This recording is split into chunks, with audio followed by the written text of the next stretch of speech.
அனைத்து தமிழ் மக்களுக்கும் கணேஷின் பணிவான வணக்கம். வாங்க ஃப்ரெண்ட்ஸ், மார்க்கெட் பற்றி டிஸ்கஸ் பண்ணலாம். எஸ்டர்டே ஒரு கேப் டவுன் ஓப்பனிங், அதுக்கப்புறம் கொஞ்சம் மேலே வந்தது, மறுபடியும் கீழே இறங்கினது. இன்னைக்கு பார்த்தீங்கன்னா அப்படியே ஆப்போசிட்டாக நடந்திருக்கு. ஒரு கேப் அப் ஓப்பனிங் மாதிரி கொடுத்து ஃபர்ஸ்ட் ஹாஃப் கொஞ்சம் செல்லிங், செகண்ட் ஹாஃப் ஃபுல்லாக பார்த்தீங்க அப்படின்னா கொஞ்சம் பையிங். ஸோ நேற்று ஏறி இறங்கினது, இன்னைக்கு இறங்கி ஏறி இருக்கு அப்படிங்கிற மாதிரி சொல்லலாம். இப்போ பை போயிட்டு இருக்கு. அதான் பேங்க் நிஃப்டி ஒரு 1100 பாயிண்ட்ஸ் பக்கம் பாசிட்டிவ்ல இருக்கு. நிஃப்டி ஒரு 100 points, Sensex 400 points, fin Nifty, mid cap Nifty, so எல்லாமே ஒரு பாசிட்டிவ்க்கு டர்னா இருக்கு அப்படிங்கிற மாதிரி சொல்லலாம். ஸோ இந்த பாசிட்டிவ் கண்டினியூ ஆகுமா? ஏன்னா நேத்தோட எஸ்டர்டே, அதாவது எஸ்டர்டேவோட செல்லிங் கண்டினியூ ஆகும் அப்படிங்கிற மாதிரி தான் நம்ம நேற்று பார்த்துருந்தோம். பட் இன்னைக்கும் பார்த்தீங்க அப்படின்னா ஒரு வாலட்டிலிட்டி. பட் இன்னைக்கு முடிகிற ஒரு பாசிட்டிவ் கண்டினியூ ஆகிறதுக்கான சான்சஸ் இருக்கு அப்படிங்கிற மாதிரி தான் தெரியுது. ஸோ அது எதனாலங்கிறத நம்ம ஒரு சில நியூஸ் மூலயமா நாம தெரிஞ்சுக்கலாம். ஓகேங்களா? ஃபர்ஸ்ட் பேங்க் நிஃப்டி ஒரு 1000 பாயிண்ட்ஸ் மேலே வந்ததுக்கு மெயின் ரீசன் ஆர்பிஐ அப்படிங்கிற மாதிரி சொல்லலாம். ஸோ ஆர்பிஐ என்ன பண்ணியிருக்காங்கன்னா ஃபாரெக்ஸ் ஸ்வாப் ஃபெசிலிட்டி அப்படிங்கிற ஒரு விஷயத்த கொண்டு வந்திருக்காங்க. ஸோ இந்த நியூஸ்லயே நமக்கு தெரிஞ்சிடும், ஃபாரெக்ஸை ஸ்வாப் பண்றது, அதாவது வெளிநாட்டு காயின்ஸை ஸ்வாப் பண்றது தான் இந்த ஃபெசிலிட்டி. இதன் மூலயமா யாருக்கு லாபம் அப்படின்னா பேங்கிங் சைடு லாபம். ஓகேங்களா? ஸோ இது பார்த்தீங்க அப்படின்னா enables banks to access foreign currency funds at lower cost. அதாவது இந்த ஃபெசிலிட்டி மூலயமா வெளிநாட்டு ரூபாய்களை ஈஸியா கலெக்ட் பண்ணிக்கலாம், லோயர் காஸ்ட்ல கலெக்ட் பண்ணிக்கலாம் ஃபண்டை அப்படிங்கிற மாதிரி சொல்லி கொண்டு வந்திருக்காங்க. அதுக்கப்புறம் பாத்தீங்க அப்படின்னா improves liquidity and reduces borrowing expenses. அதாவது இம்ப்ரூவ்ஸ் லிக்விடிட்டி அப்படின்னா ஸோ பை அண்ட் செல் பண்றதுக்கு ரொம்பவே யூஸ்ஃபுல்லா இருக்கும் இந்த ஃபெசிலிட்டி அப்படிங்கிற மாதிரி கொண்டு வந்திருக்காங்க. ஸோ இது முக்கியமா பாத்தீங்க அப்படின்னா இதுக்கு முன்னாடி இருந்ததை விட இது லோயர் காஸ்ட்ல எக்ஸ்சேஞ்ச் பண்ணிக்கலாம் அப்படிங்கிற மாதிரி சொல்றாங்க. இதன் மூலியமா பேங்க்குக்கு ஒரு பாசிட்டிவ் நியூஸா வந்திருக்கு. அதனால தான் இன்னைக்கு பேங்க் நிஃப்டி கிட்டத்தட்ட ஒரு 1100 பாயிண்ட்ஸ் பக்கம் பாசிட்டிவ்ல போயிட்டு இருக்கு. இது எந்தெந்த பேங்க்குக்கு இம்பாக்ட் அதிகமா இருக்கும் அப்படின்னா State bank of India, PNB, Canara Bank, Bank of Baroda, ICICI Bank. So இந்த மாதிரி பேங்க்குக்கெல்லாம், பிஎஸ்யூ பேங்க்குஸ் எல்லாம் பாத்தீங்க அப்படின்னா இது ஒரு பாசிட்டிவ் நியூஸ். ஸோ அதனால பேங்க் நிஃப்டி நமக்கு தொடர்ந்து இன்னும் கொஞ்சம் பை சைடு போவதுக்கான சான்சஸ் இருக்கு. ஸோ அதோட லெவல்ஸ் என்ன அப்படிங்கிறத நம்ம சார்ட்ல டிஸ்கஸ் பண்றப்ப பண்ணலாம். ஓகேங்களா? ஸோ நெக்ஸ்ட் நம்ம தலைவருக்கு பார்த்தீங்க அப்படின்னா யூஎஸ் கோர்ட் மறுபடியும் ஒரு ஆப் அடிச்சிருக்கு அப்படிங்கிற மாதிரி சொல்லலாம். என்ன சொல்லியிருக்காங்க அப்படின்னா H1B விசா. H1B விசாங்கிறது அதாவது வெளிநாட்டுல இருந்து அமெரிக்காவில் வேலை செய்யறவங்களுக்கு கொடுக்குற விசா. ஓகேங்களா? நிறைய விசா இருக்கு, அதுல ஒரு விசா இது $2000 இருந்து $5000 வரைக்கும் தான் அமெரிக்கா கலெக்ட் பண்ணிட்டு இருக்கு. இவர் பதவி ஏற்றவுடனே பாத்தீங்கன்னா ஒரு வருஷம் 2 வருஷத்துல இது $1 லட்சம் சேஞ்ச் பண்ணிட்டாங்க. ஸோ அந்த டைம்ல ஐடி செக்டார்லாம் கொஞ்சம் டவுன்ல இருந்தது. நீங்க எப்படி இவ்வளோ விலையை கொடுத்துட்டு ஒருத்தருக்கு நாங்கள் எடுத்துட்டு வேலையை கொடுக்கணுமா அப்படிங்கிற மாதிரி ஒரு ஐடி செக்டார் டாக் எல்லாம் போயிட்டு இருந்தது. ஓகேங்களா? இதை கோர்ட்ல கேஸ் மாதிரி போயிட்டு இருந்தது. இப்ப கோர்ட் என்ன தீர்ப்பு கொடுத்துருக்காங்க அப்படின்னா இந்த H1B விசாக்கு பழைய கட்டணமே இருக்கட்டும், $1 லட்சம் எங்களால வசூல் பண்ண முடியாது. அது மட்டும் இல்லாம இந்த விசாவுக்கான கட்டணத்தை நிர்ணயிக்கிற அதிகாரம் ட்ரம்ப்புக்கு, ஜனாதிபதி ட்ரம்ப்புக்கு கிடையாது. இது முழுக்க முழுக்க அமெரிக்கா காங்கிரஸுக்கு தான் இருக்கு அப்படிங்கிற மாதிரி தீர்ப்பு கொடுத்துருக்கிறாரு. கொடுத்தவொடனே இவர் சும்மா இருப்பாரா? உடனே கோவப்பட்டு என்ன சொல்லியிருக்காரு அப்படின்னா இது ஒரு பைத்தியகாரத்தனம். நான் எதுக்காக $1 லட்சம் இன்க்ரீஸ் பண்ணேன் அப்படின்னா அமெரிக்காவில் வேலை வாய்ப்புகள் அதிகமா வரும் அப்படிங்கிறதுக்காக தான் நான் இன்க்ரீஸ் பண்ணேன் அப்படிங்கிற மாதிரி சொல்றாரு. அது ஒரு ரீசன் தான். ஏன்னா அமெரிக்காவில் அதாவது வெளிநாட்டில் வேற ஒரு நாட்டுல இருந்து நிறைய பேர் வந்துட்டு இருக்காங்க. ஸோ அவங்கள கம்மி பண்றதுக்காக தான் இவர் கொண்டு வந்தாரு. பட் எல்லா நாடுகளும் அதே மாதிரி நினைச்சிட்டாங்க அப்படின்னா ஒரு நாட்டுல இருந்து இன்னொரு நாட்டுக்கு வேலைக்கு போறவங்க குறைஞ்சிருவாங்கல்ல. ஸோ அந்த ஒரு காரணத்துக்காக தீர்ப்பை ரிஜெக்ட் பண்ணிட்டாங்க. ஸோ இது ஏற்றுக்க முடியாது. இது எப்பவும் போலதான் H1B விசாவோட பிரைஸ் இருக்கும் அப்படிங்கிற மாதிரி சொல்லியிருக்காங்க. ஓகேங்களா? ஸோ இதனால யாருக்குங்க லாபம் அப்படின்னா ஐடி செக்டாருக்கு தான் லாபம். ஸோ ஐடி செக்டாருக்கான TCS, Infosys, HCL tech, Wipro, tech Mahindra, so இதுக்கு தான் லாபம். இது ஒரு நல்ல பாசிட்டிவ் நியூஸ் தான். இருந்தாலுமே இன்னைக்கு IT sector, Indian IT sector பெரிய அளவில் மேலே வரல அப்படிங்கிற மாதிரி சொல்லலாம். ஓகேங்களா? ஸோ பார்க்கலாம் நாளைக்காச்சும் இந்த நியூஸோட இம்பாக்ட் இருக்கா அப்படின்னு. நெக்ஸ்ட் எஃப்ஐஎஸ் வித்துக்கிட்டே இருக்கிறாங்க. கிட்டத்தட்ட அவங்க 2 லட்சம் கோடி ரூபா வித்துருக்காங்க. இப்போ டிஐஎஸ் வந்து என்னதான் பண்றாங்க, அவ்வளோ வித்து கூட மார்க்கெட் வந்து மறுபடியும் ஒரு பை எடுக்கிறதுக்கு என்ன ரீசன் அப்படின்னா, டிஐஎஸ் வந்து 4 லட்சம் கோடி ரூபாய்க்கு பக்கம் வாங்கிட்டு இருக்கிறாங்க அப்படிங்கிற மாதிரி ஸ்டேட்மெண்ட் வந்து கொடுத்துருக்காங்க.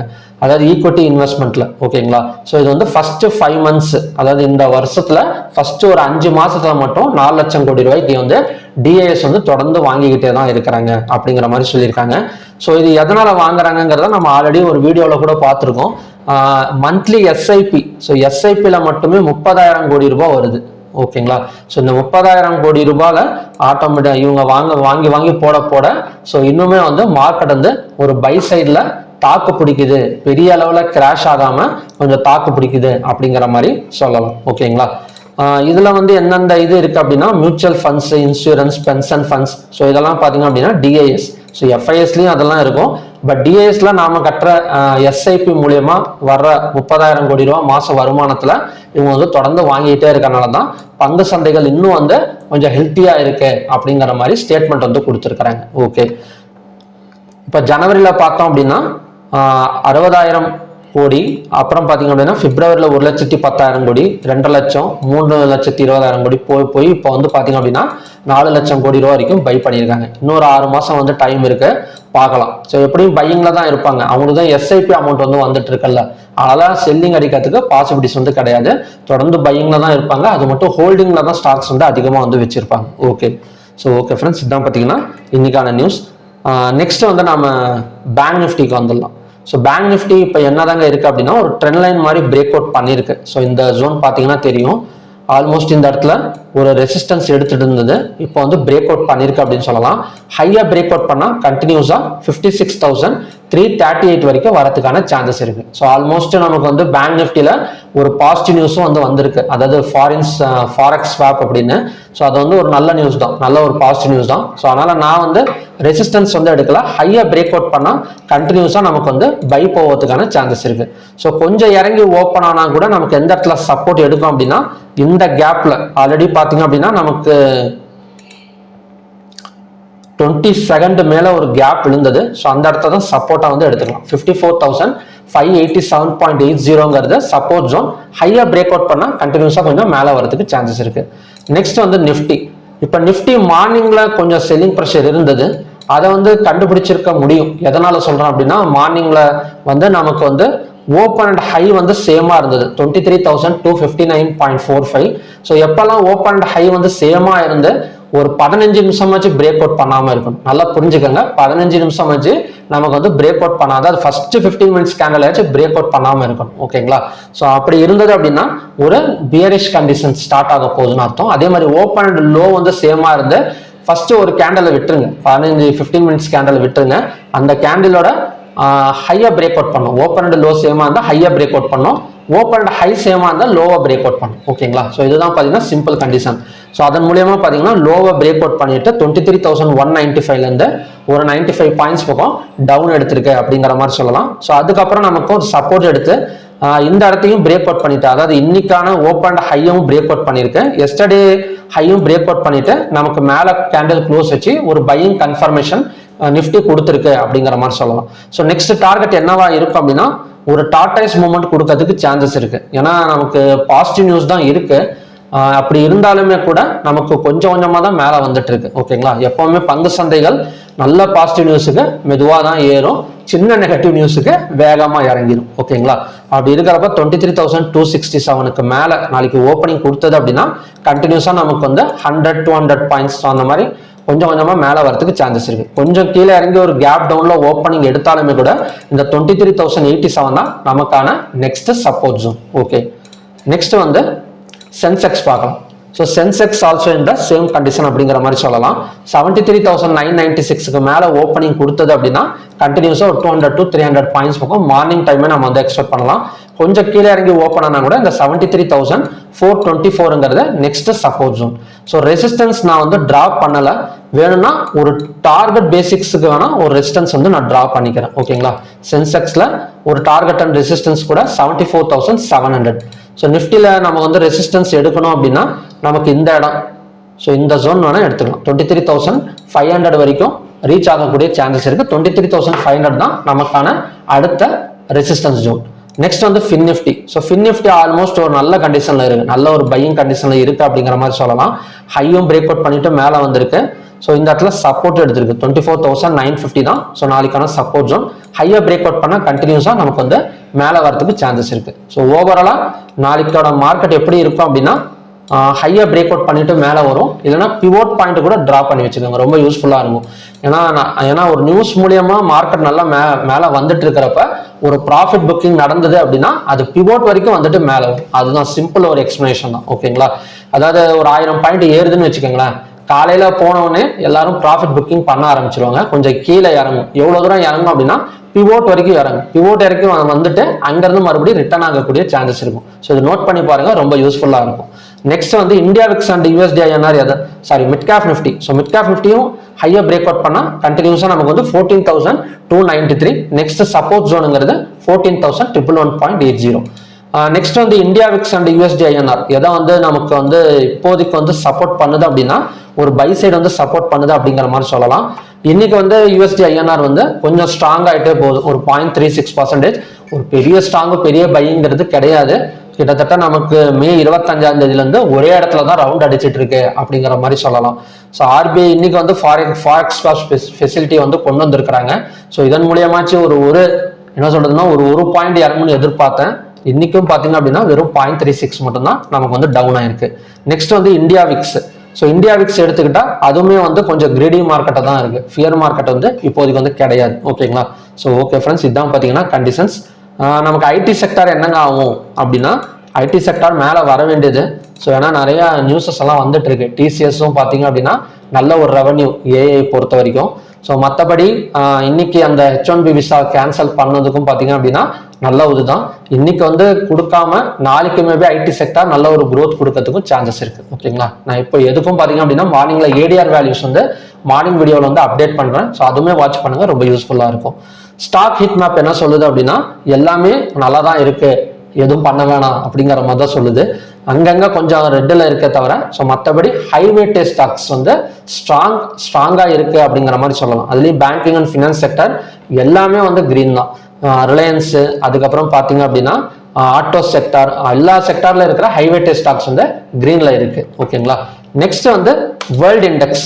வேர்ல்டு இண்டெக்ஸும் பாசிட்டிவ்ல தாங்க இருக்கு. 8.17 பாயிண்ட்ஸ் பக்கம் நமக்கு வந்து பாசிட்டிவ்ல தான் இருக்கு. பிகாஸ் ஆஃப் க்ரூட் ஆயில் வந்து கொஞ்சம் செல்லிங் ப்ரெஷர்ல வந்து போயிட்டு இருக்கு. அதோட லெவல்ஸ் வந்து பார்க்கலாம் நாம. நெக்ஸ்ட் வந்து ஓப்பன் இன்ட்ரெஸ்ட் டேட்டா. கால் ஆப்ஷனை பை பண்ணி புட் ஆப்ஷனை செல் பண்ணியிருக்கிற மாதிரி தான் க்ளோசிங்ல கொடுத்துருக்காங்க, அதாவது இன்னும் இப்போ கொஞ்ச நேரத்துக்கு முன்னாடி. நெக்ஸ்ட் வந்து என்எஸ்சில மொத்தம் 3,324 ஸ்டாக்ஸ் வந்து ட்ரேட் ஆயிருக்கு. அதில் 2,240ங்கிறது பாசிட்டிவ், டிக்ளைன்ஸுங்கிறது 976. ரொம்ப நாளைக்கு அப்புறம் என்ன சொல்றதுன்னா டிக்ளைன்ஸை விட அட்வான்ஸ் வந்து ஒரு 2.5 மடங்கு வந்து அதிகமா இருக்கு. ஸோ இவ்வளவு நாள் வந்து ஒரு வாரமா வந்து ஒரு நியூட்ரல்ல இருந்தது, இப்போ வந்து பாத்தீங்கன்னா கொஞ்சம் அதிகமா இருக்கு. அன்சேஞ்ச் வந்து 108. 52 வீக் ஹைல வந்து 72 ஸ்டாக்ஸும் 52 வீக் லோல வந்து 44 ஸ்டாக்ஸ் இருக்கு. அந்த 52 வீக் ஹைங்கிறது மிட் கேப் ஸ்டாக்ஸ். ஓகேங்களா, கொஞ்சம் நல்ல ஸ்டாக்ஸ் தான் 72ல இருக்கு. மற்றபடி நெக்ஸ்ட் வந்து செக்டார்ல ஐடி செக்டார் மட்டும்தான் கொஞ்சம் நெகட்டிவ்ல இருக்க தவிர ஸோ மற்ற செக்டார் எல்லாமே வந்து நல்ல ஒரு பாசிட்டிவ்ல போயிட்டு இருக்கு அப்படிங்கிற மாதிரி சொல்லலாம். அதில் பெஸ்ட் வந்து பேங்க் நிஃப்டி. நெக்ஸ்ட் வந்து ஹைவேட்டே ஸ்டாக்ஸ். ஹைவேட்டே ஸ்டாக்ஸ்லேயும் அதே தான், ஐடி செக்டார் ஸ்டாக்ஸ் மட்டும்தான் கொஞ்சம் டவுன்ல இருக்கு, சன்ஃபார்மா டவுன்ல இருக்க தவிர ஸோ மற்றதெல்லாம் ஒரு ஸ்ட்ராங் இன்வெஸ்டிங் மோட்ல தான் இருக்கு. டாப் கெய்னர்ஸ் எடுத்துக்கிட்டோம் அப்படின்னா IndiGo, state bank of India, Eicher motor, ICICI bank, Axis bank, இதெல்லாம் டாப் கெய்னர்ஸ். டாப் லூசர்ஸ் எடுத்துக்கிட்டோம் அப்படின்னா ஓஎன்ஜிசி, டைட்டன், என்டிபிசி, டெக்எம், பவர் கிரிட், இதெல்லாம் பாத்தீங்க அப்படின்னா டாப் லூசர்ஸுக்கான ஸ்டாக்ஸ். ஓகே, நெக்ஸ்ட் வந்து நம்ம க்ரூட் ஆயிலுக்கு போயிடலாம்.